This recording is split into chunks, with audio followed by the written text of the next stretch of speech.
Bueno, buenos días. Gracias, Diego, por la presentación. Muy amable por tus palabras. Agradezco también a la gente de APRESID, de la regional Mar del Plata, por la invitación a participar nuevamente. Y bueno, vamos a tratar de hacer algo relacionado con todo lo que anteriormente, desde la participación de Ignacio y el resto de los expositores, fueron elaborando una idea de producción basada en la producción forrajera para el sudeste de la provincia de Buenos Aires. Y yo voy a aportar un granito de arena para un sistema de producción en un campo con actividad mixta, agrícola-ganadera. Y voy a tratar de delinear un poquito qué es lo que hacemos, viendo si puede ser extrapolable a otros sistemas, fundamentalmente porque al ser el sistema mixto tiene algunas características especiales. Bueno, voy a empezar la presentación con una presentación exactamente igual a la que hice anteriormente el año pasado en la UPA ganadera que se desarrolló en Madariaga, con una presentación del campo. Este año el leitmotiv es la importancia de estar y se refiere a la presencia de los productores sobre el sistema, con una participación bastante activa, bastante participativa, ¿sí? Bueno, voy a presentar, ya esto lo conocen la mayoría de las personas que estuvieron y participaron de la UPA ganadera, e inclusive los que pueden haber visto este año la charla del Congreso. El establecimiento se compone de dos campos, dos fracciones muy cercanas, un total de 360 hectáreas. Como dije, explotación mixta. Los campos están en el partido de General Madariaga, en Juancho. La clasificación de suelos está en la pantalla, son suelos agrícolas en su mayoría, con algunos suelos clases 5 y 7, de una proporción bastante baja. Nosotros estamos encuadrados dentro de lo que Sebastián Riffel explicó muy bien en su presentación, donde él calificó los 4 sistemas de producción que predominan en Argentina y en Buenos Aires en particular. Nosotros somos de las empresas que hacemos invernadas sobre verdeos y pasturas, con suplementación a campo, con silaje en todo el ciclo, con distinta intensidad, y terminación a corral en 45-60 días. Aquí están el peso de compra de machos y el peso de compra de hembras para las dos alternativas que llevamos adelante en el establecimiento y que después voy a explicar por qué, y los pesos de ventas que tienen una importancia relativa porque lo que voy a tratar de hablar hoy es más bien cómo es la participación de los verdeos y de las pasturas y demás componentes forrajeros, atento a que las jornadas se refieren más a cadenas forrajeras y engorde con pasto. Aquí tenemos un cuadro en el que podemos ver que la participación de los distintos recursos forrajeros que utilizamos en el sistema nuestro, vemos que hay 25 más un 10, un 35% de verdeos. Eso, que parece una exageración, es la consecuencia directa de que nosotros el sistema que tenemos sea mixto y que detrás de los girasoles, que antes hacíamos trigo, hace un tiempo que dejamos de hacer trigo y fuimos a regrases anuales. Eso como consecuencia de una decisión empresarial de dejar de hacer trigo, puesto que teníamos más retorno con la producción de carne en verdeos que podíamos sembrar inmediatamente a la cosecha de girasol, haciendo una utilización del tiempo más eficiente. No esperábamos a mayo o junio para sembrar los trigos, así que tenemos una producción de pasto, forraje, condicionada por una alta participación de verdeos en el sistema, que no es común en un sistema de invernada. Eso lo caracteriza, y esta es una de las razones que cuando Ignacio hizo la presentación de la jornada el viernes pasado y propuso ahí unos puntos para análisis de las cadenas forrajeras y demás, en un momento él plantea quién condiciona a quién, digamos, qué es primero, si el huevo o la gallina, y ahí me hizo pensar que realmente en el sistema nuestro, yo no lo había internalizado, no lo había visto de esa manera, pero en nuestro sistema, esta participación de los verdeos, del 35% en el aporte de forraje, está condicionado porque el sistema es mixto. Obviamente, esto no es así para los demás sistemas de invernada que utilizan una proporción de campo natural o pasturas mayor que el nuestro, pero al ser un sistema mixto tiene baja proporción de pasturas, solamente una proporción de pasturas que utilizamos para volver nuevamente a agricultura, como una rotación tradicional antigua, digamos.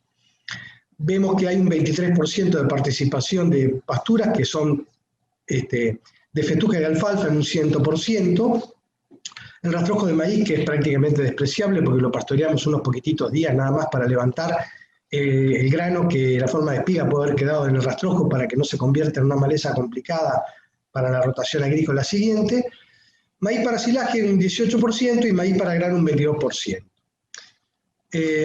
Bueno, como les decía, la pregunta de Ignacio de qué es primero el huevo o la gallina, en este caso nosotros vemos que como el raíraz condiciona fuertemente el sistema, tenemos una altísima producción de pasto en otoño e invierno, que no es lo normal que ocurra en una cadena forrajera de invernada tradicional, digamos, donde la carga siempre supera la carga de producción. Me voy a centrar primero en la proporción de silaje y voy a hacer una pequeña, brevísima historia de cómo llegamos a esto. Desde el año 95, que yo viajaba bastante a Tandil y veía los silos de los tambos, y lo mismo cuando estudié en Balcarce, el uso del silaje siempre fue una de las cosas que me hacía ruido a mí. ¿Por qué no podíamos manejar el pasto nosotros como lo manejaban los tamberos?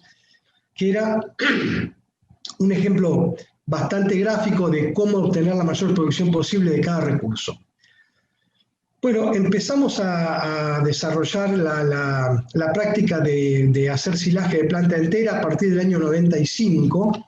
En esa época no había prácticamente equipos que vinieran por esta zona a picar. Bueno, empezamos a partir de esa época a usar el silaje y esa fue la llave maestra que cambió para mí la visión de la invernada y cambió la visión de los sistemas de invernada tradicionales. A partir de ese momento, con el apoyo del silaje, podíamos manejar la carga mucho más previsiblemente que antes. Antes utilizábamos grano de maíz y eventualmente rollos para suplementar en invierno los verdeos, pero no tenían ninguno de los dos las condiciones que reúne el silaje en sí mismo. O sea, el rollo aportaba fibra, pero de una muy baja calidad, y el grano aportaba energía necesaria para la digestión proteica de estos verdeos, que siempre es sabido, digamos, por la gente que puede estar escuchando, que están desbalanceados y que tienen un exceso de proteína y tal vez falta de hidratos de carbono, de energía, producto de la época en la que se desarrollan. Nosotros encontramos ahí el suplemento ideal para nuestra zona. Los maíces acá tienen un buen ambiente para desarrollarse y producen relativamente fácil entre 45 y 50 toneladas de materia verde o 15, 16 toneladas de materia seca por hectárea. Bueno, con una planificación bastante simple, que es matemática pura, empezamos a determinar qué cantidad de silaje necesitábamos para poder aprovechar al máximo los verdeos y las pasturas, y ahí empezamos a utilizarlo de manera permanente. Me detuve un ratito en esto porque la base de nuestro sistema es tener prácticamente el 40% de la comida guardada, representadas en este cuadro tanto por el maíz grano para terminación y el silaje, más un 23% de pasturas de fetuca y de alfalfa. Las pasturas son bastante estables comparadas con los verdeos porque si bien están también sujetas a los cambios climáticos y a la escasez de agua o las temperaturas, las variaciones de temperatura, tiene un sistema radicular que nos permite sortear un poco más fácilmente las sequías estacionales que podemos tener. No así los verdeos, que constituyen, como ven en este caso, un 35% de la superficie y que están afectados por estas cuestiones bastante más, digamos, por el ambiente. Bueno, a mí se me ocurrió caracterizar para la charla anterior, y aprovecho el mismo cuadro para aquellos que lo vieron, para que les resultará conocido, dividiendo, primero, los recursos forrajeros están aquí arriba con un costo de producción por kilogramo de materia seca. Son comparables, tanto el costo de los raíces anuales, las pasturas, el silaje de maíz y el grano de maíz, este es el costo de producción. Podemos discutir o no si está bien o mal tomado, pero tengo los números hechos a los precios de mercado igualmente para el número de retorno de la actividad. pero hice la comparación de los costos de producción por kilogramo de materia seca de cada recurso, porque estamos hablando de kilogramos de materia seca de digestividad del 70% en promedio. Con lo cual es comparable, cada kilo de materia seca y cada costo vale la pena que lo comparemos porque estamos hablando de alimentos de una digestividad muy semejante. Me voy a detener específicamente en la recría 1. Yo lo dividí en recría 1, que es la que llevamos adelante sobre verdeos, recría 2, que es la que solamente seguimos con los machos, puesto que las hembras del periodo de 150 días de recría 1, representado por los verdeos y la suplementación con silaje, las hembras pasan directamente a terminación en corral, mientras que los machos continúan su etapa de recría en pasturas de festuca y alfalfa durante el resto del año. Como verán, en sí mismo parece no haber una gran cadena forrajera muy pensada ni muy compleja. Simplemente tenemos raigrases anuales y pasturas de festuca y alfalfa. Mi charla de hoy se va a basar principalmente en el análisis de la producción de los rairaces, que como les decía es el eslabón más frágil del sistema, porque es el que está más expuesto a las variaciones anuales y depende mucho de que lo que nosotros hagamos con esos raígrases define la producción que van a tener. Si bien podemos utilizar el silaje para compensar esa falta de producción que puede haber en determinados momentos por determinadas condiciones climáticas, voy a analizar a partir del siguiente cuadro cómo debiera ser el manejo, cómo debiera ser la siembra, cómo debiera ser la tecnología que aplicamos a este cultivo, que por llevarse a cabo en lotes agrícolas parte de un piso bastante más elevado de producción que un tradicional suelo o media loma, que en un planteo de recría invernada en un campo tradicional puede que estén con un nivel menor de producción. Yo voy a analizar para el sistema mixto nuestro cómo nosotros intencionalmente, al dejar de hacer trigo, implementamos una política de atención al cultivo como si fuera un cultivo de grano. Aquí vemos la producción de kilogramos de materia seca a través de la producción de carne, la ganancia promedio para el periodo en cuestión de 150 días de 800 gramos y la producción de 120 kilogramos. Estos 120 kilogramos más los 170 kilogramos, 160, 170 kilogramos de compra de las hembras nos estaría dando 280 kilos. Eso explica que cuando nosotros terminamos con este ciclo en la hembra va al corral y el macho sigue su recría en pasturas.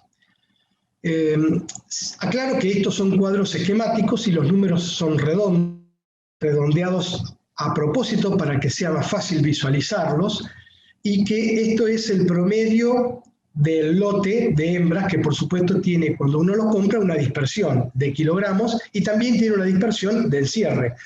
No es que todas las hembras se encierran el mismo día, el día que seco los verdeos.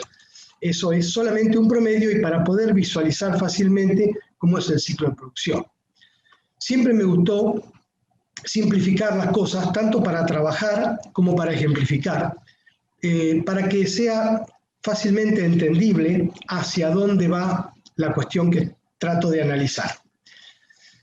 Bueno, nos vamos a centrar ahora en los verdeos, dado que las pasturas es un sistema mucho más estable, como expliqué antes, voy a empezar a hablar al respecto con las fotos de lo que quiero ejemplificar. Aquí tenemos un rairaz, esto es un Winter 3, uno de los tetraploides cortos que ofrece una firma de forrajeras. Nosotros utilizamos rairaces tetraploides cortos porque la rotación indica que tenemos que secarlos ahí en agosto, a más tardar en septiembre, porque volvemos a agricultura en ese lote. Este lote venía de girasol. Si ustedes ven aquí, se ven algunas plantitas de girasol guacho porque no había helado todavía. Y este es un rairaz que, como dice la foto, fue sembrado el 15 de marzo, promedio 15 de marzo, empezamos el 12, terminamos el 20, la primer tanda de siembra, y la foto es del 25 de abril. Ustedes fíjense que estamos a prácticamente 40 días de que lo sembramos, y el rairaz está prácticamente volcándose, como solemos decir en el campo, un poquitito pasado a criterio de algunos. Es un criterio que por supuesto es opinable. Y esta es la fecha en la que nosotros le entramos a los rairaces y en este estadio.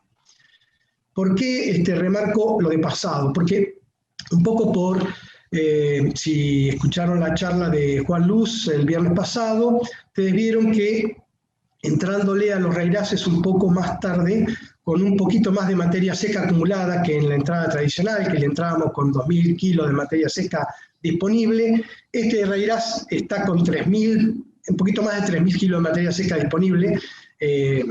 Yo lo sé porque lo he visto, en la foto tal vez no se aprecia eso, pero tratamos de entrarles con esa disponibilidad.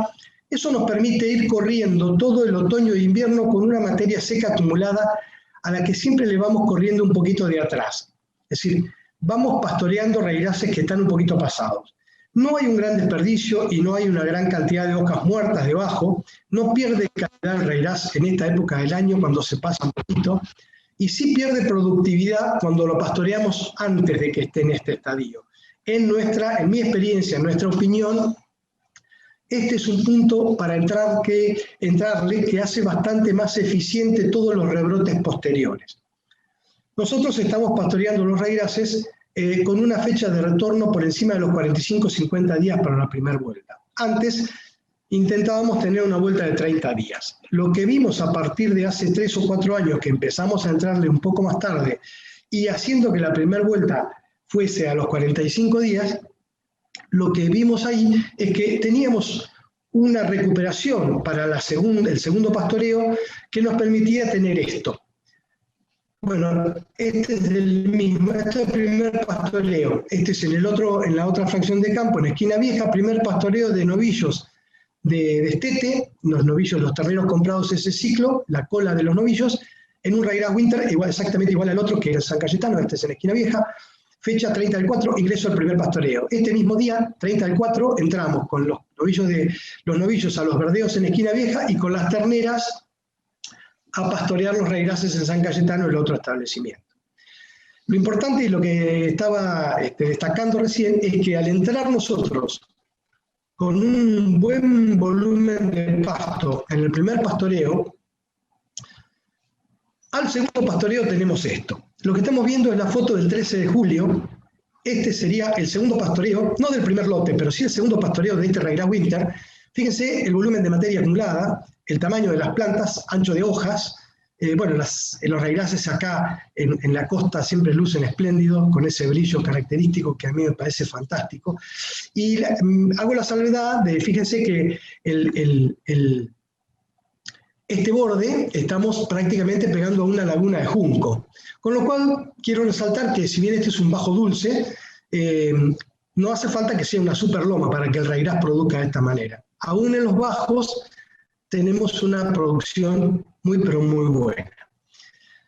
Hago la salvedad a esta altura de que nosotros estos rairaces cuando los sembramos con 30 kilos de semilla, fertilizamos con 100 kilos de diamónico y fertilizamos en forma diferencial la primera mitad del lote y la segunda mitad del lote. La primera mitad con 150 kilos, un gradiente, y terminamos con 100 kilos en el último potrero, que en este caso esta rotación tenía 8 potreros. 8 lotes, digamos. Bueno, lo más importante es que si yo les muestro una foto del primer pastoreo y del segundo pastoreo, la diferencia solamente puede estar dada porque yo les diga qué fecha es, porque es muy difícil distinguir si es el primero o el segundo. Esto es merced al tiempo de recuperación, en este caso la vuelta fue a los 50 días. La fecha dice 13 de julio y este no es el primer lote que comimos de este potrero, sino que es el tercero. Pero lo importante es esto, estábamos volviendo a los 50 días del primer pastoreo con esta disponibilidad en la segunda entrada al lote. Esto es lo mismo, traje la foto para que pudieran apreciar, esta es una foto que saqué desde arriba de los hilos en el otro campo, en Esquina Vieja, la fecha es 4 días después de la anterior, estamos hablando de la segunda vuelta, del segundo pastoreo, este rairaz es el winter visto desde arriba del silo, aquí se aprecia la forma en la que suministramos el suplemento de silaje debajo del eléctrico. Bueno, acá están los animales concentrados en la guada, un camino que viene desde aquí.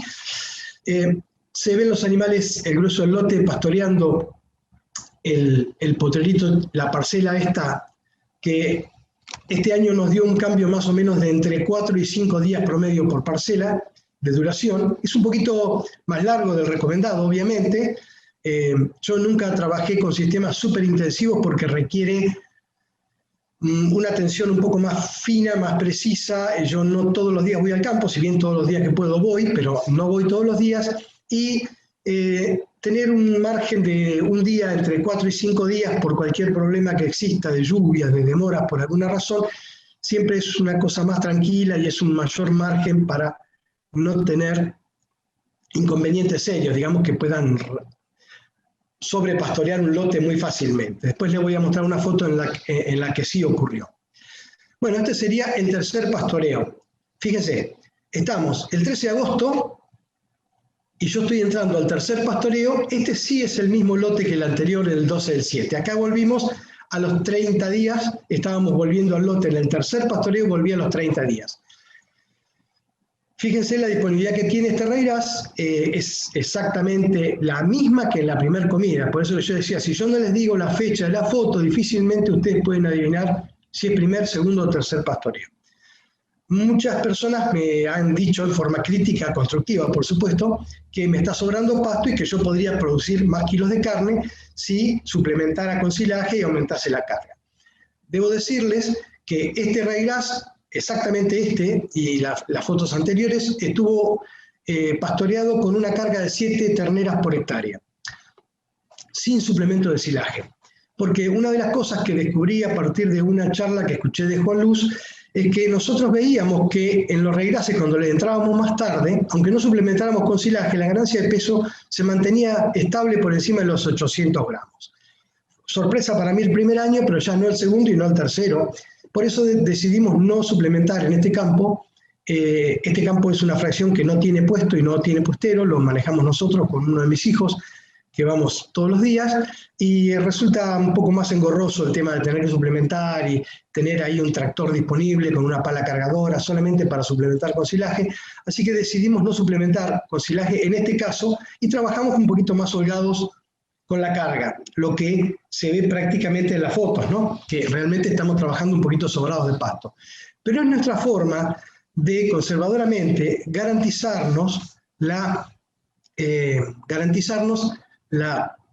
disponibilidad de materia seca en el sistema y tener asegurado que el clima no nos produzca ningún desajuste de carga, digamos. Bueno, acá tenemos otro Reirás. Este es otro Reirás, lo probamos para ver cómo se comportaba en uno de los lotes. Es un Reirás biotipo italiano que lo sembramos pensando en por ahí prolongar un poco el pastoreo de este lote por las dudas que viniera mal el invierno y no estuvieran disponibles las pasturas de fetuca y alfalfa en el periodo que necesitamos, estén disponibles cuando se terminan los Reirases y tenemos que secarlos. Solamente lo muestro a los efectos de que vean, este es el tercer pastoreo, pero fíjense la fecha, es 18 de septiembre, hace 3-4 días, y es el último pastoreo de la última parcela del lote de Reirás. Este caso es un magno, que es un biotipo italiano, que lo probamos para ver si servía, pero en nuestro sistema descartamos, no lo vamos a usar, lo usamos para probar, porque la producción de este Reirás se produce más en primavera que en los otros, que es cuando nosotros necesitamos la producción, que es bien en otoño e invierno. Acá les muestro esta foto, es el mismo lote, esta es la anterior parcela. Esto es un día pasado el pastoreo del lote. Se produjo justo el domingo, la persona que trabaja en el campo no tomó la decisión de cambiarlo ese día, y esta parcela para mí muestra un lote un poco sobrepastoreado. Un poco para que tengan la idea de qué es sobrepastoreado para mí. Quizás esto sea normal en cualquier sistema y para mí está un poco sobrepastoreado, sobre todo pensando que la acumulación de pasto desde este momento, como vemos aquí, hasta que lo seque, digamos unos 15-20 días, este lote va a tener menos tiempo de acumular materia verde para devolverle al lote parte de lo que necesitamos para seguir con la rotación agrícola y como producto de este nuevo sistema que todos estamos explorando de siempre vivo, siempre verde, con una cobertura y una entrega de cierta cantidad de materia seca, dejarlo en el suelo para el próximo cultivo y para la rotación agrícola. Solamente a modo de ejemplo de eso. Bueno, ya voy terminando, les muestro. Esta es la misma fecha, 18 de septiembre. Esta pastura es una pastura de 6 años, de festuca y alfalfa. Así luce hoy la pastura, porque estuvo descansada desde junio, momento en que empezamos a usar 100% de raíces para toda la carga del campo. Estuvo todo el invierno sin hacienda, está fertilizada con 100 kilos de urea hace 30 días, con la expectativa de producir un rebrote así bastante violento, digamos, a partir de primavera y que pueda recepcionar toda la carga, van a ir a parar todos los novillos ahí a las pasturas. Esto es una pastura de 1 año de vida, es el segundo salida de invierno, digamos. Esta pastura tiene una mayor proporción de alfalfa, como bien verán ustedes en la foto, que la anterior. Esta es una pastura a la que nosotros le intersembramos festuca, era una alfalfa que estaba un poco perdida, producto de nuestro manejo para combatir las malezas. El cardo chileno o falso cardo negro es una maleza muy importante en nuestra zona, y con la utilización de los herbicidas que nos permite usar el cultivo de alfalfa, nunca logramos controlarlo 100%. De manera que le intersembré una festuca hace 3 años y bueno, la verdad que fue fantástico el resultado. Esta es una festuca Fortuna. La producción de festuca me sorprendió porque se mantuvo en los mismos niveles de receptividad que tenía la alfalfa pura antes y mantuvo la ganancia de peso perfectamente. Nosotros suplementamos sobre el lote de cabeza estas pasturas con grano de maíz y un poquito de silaje para empezar a acostumbrar a los animales al maíz. Y bueno, esto que les muestro ahora es un lote de novillos de cabeza. Está un poquito engrasado, como ustedes verán, este novillo está bastante engrasadito ya, pero es que el año ha venido pero muy bueno. Estos animales se están pastoreando la festuca vieja, esta que yo le intersembré a la alfalfa. Se ve que hay menos presencia de alfalfa, sobre todo porque como la dejamos todo el invierno en descanso y la festuca reacciona mejor, digamos, un poco antes al cambio de temperatura de agosto que la alfalfa, en este primer pastoreo la festuca está un poco por encima de la proporción de componente de la pastura y se ve mucho más festuca que alfalfa. Bueno, lo más importante es que vean que el sistema funciona en base a tener siempre buena disponibilidad de pasto. Esta foto es para mostrar más o menos lo mismo. Estos animales son novillos de cabeza que ya dejaron los raíces hace un mes. Los raíces que van a maíz y a girasol los secamos a fin de agosto, más o menos unos 20 días. Estos novillos están en la pastura desde ese momento. Ya se observa un poquito en este novillo deposición de grasa en la cola. Esto no es común, pero este año pasa esto porque venimos con muy buen nivel de pasto. Y por otra parte, cuando puedo evitar encerrar y gastar grano y núcleo y podemos ir terminando los novillos o que entren un poco más engrasados, mejor. Esta es una foto de otra presentación, pero es lo mismo, esta es el tipo de ración que utilizamos cuando encerramos los animales o confinamos. Mezcla de silaje, grano de maíz y un núcleo proteico que compramos aquí en la localidad de General Madariaga. Una foto para que vean cómo es el tema de corrales y cómo son los comederos, los caminos que mantenemos con equipo propio y tratamos de que siempre esté en buenas condiciones. Uno de los corrales, esto es del año anterior, este año no encerramos novillos, pero este es del año anterior, un novillo listo para salir. Bueno, y esta es una foto con el objetivo más importante de todo esto, que no es solamente el objetivo de producir solamente, sino de que estamos armando un equipo familiar, donde mis hijos están conmigo, y aquí tengo una foto con el hijo de mi hijo mayor, que es Lucio, mi nieto, a quien estoy tratando de incorporar al sistema, como verán. Espero que le empiece a gustar el tema de producir, y sobre todo de producir en ganadería, que ha sido siempre uno de los motivos por los que yo he vivido para hacer una ganadería productiva y que pueda competir de igual a igual con una agricultura que por supuesto nosotros también hacemos, pero no sentirnos la oveja negra de la majada produciendo vacas sobre campo agrícola. Lo hacemos lo más eficientemente posible para poder competir así. Bueno, muchísimas gracias. Creo que me he excedido algunos minutitos en la presentación, pero bueno, quedo a la espera entonces de las preguntas de ustedes. Gracias.